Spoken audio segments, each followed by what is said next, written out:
Jack, I've got some important news. The head of the CIA has finally given us the green light for the Virtuous Mission. Virtual Mission? No, the Virtuous Mission. The future of our Fox unit depends on it. If it succeeds, we'll be officially organized into a unit. Virtuous Mission? Sounds like some kind of initiation ritual. You know, don't get cocky. This isn't a training op. Right.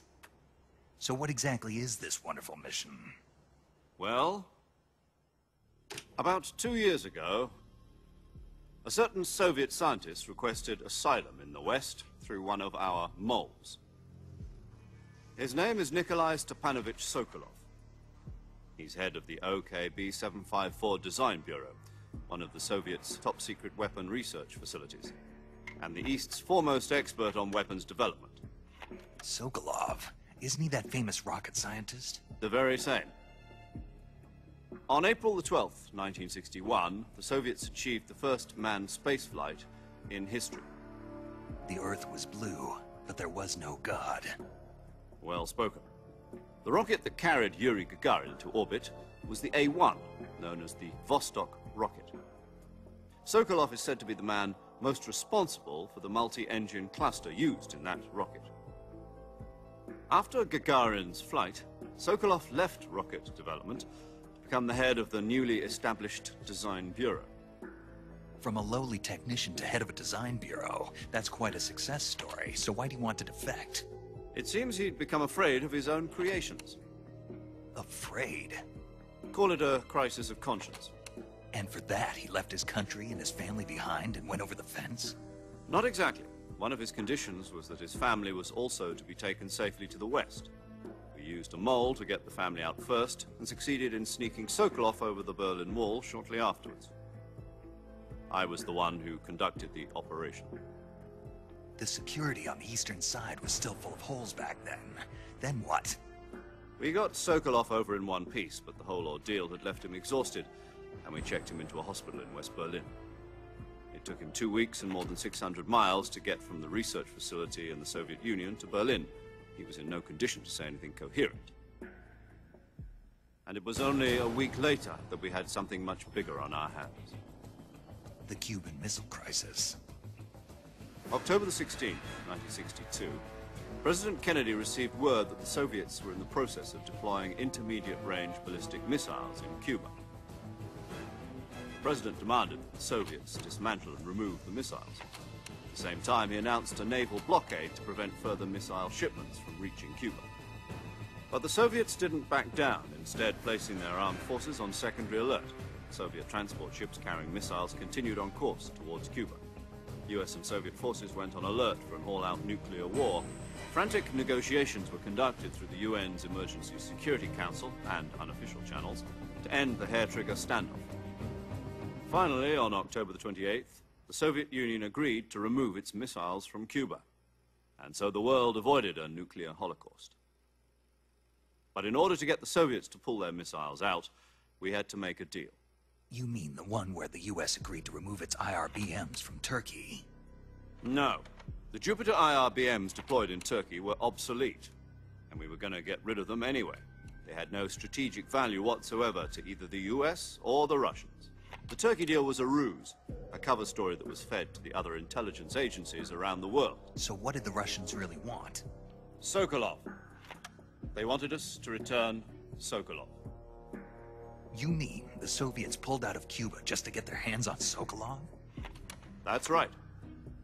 What the hell was he working on? At the time, we had no idea. We were running out of time. It was either give up Sokolov or risk full-scale nuclear war. In the end, we had no choice. President Kennedy gave in to Khrushchev's demand. The next day, I got Sokolov out of the hospital, handing him over to agents on the eastern side. Sokolov kept on screaming, "Save me," until he disappeared from my sight. Then, a month ago, we received some new information from one of our moles. About Sokolov? Yes. He was taken back to the research facility and forced to continue working on the weapon in question under KGB supervision. What's more, it's on the verge of completion. So what kind of weapon is it? Something to do with space rockets? No, missiles. Same technology. I guess you're right. We don't know the details, but it appears to be a new kind of nuclear device. For half a year now, the Soviets have been conducting frequent nuclear tests at Semipalatinsk. Something to do with the weapon, I assume. We're talking about a secret weapon so big that Khrushchev was ready to pull out of Cuba to get it back. Is Sokolov still in the facility? No. According to our intelligence, he's in Ciolino Yask, a place in the mountains about 3 miles to the west that's known as the Virgin Cliffs. The Virgin Cliffs. Nice name for a virtuous mission. They moved him there just recently. Why? Apparently, they're conducting a field test of the weapon, but it's our best chance to get him back. This mission would never have been possible if he was still in the research facility. This is our last chance. Sokolov must have known that too when he contacted us.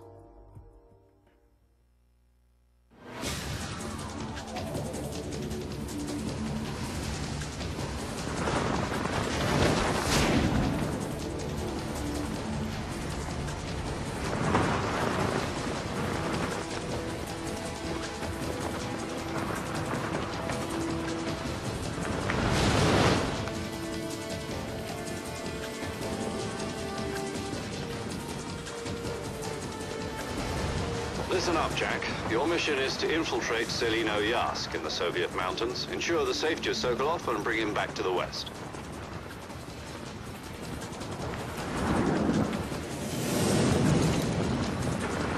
If we don't get Sokolov back before that weapon is complete, we'll be facing a major crisis. The clock is ticking.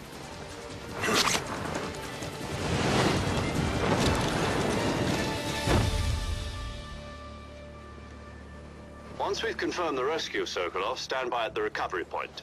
A recovery balloon will be dropped at that point. Helium will be pumped into the balloon to inflate it. The process takes about 20 minutes. Once it's complete, the gunship's arm will latch onto the balloon and pull it up.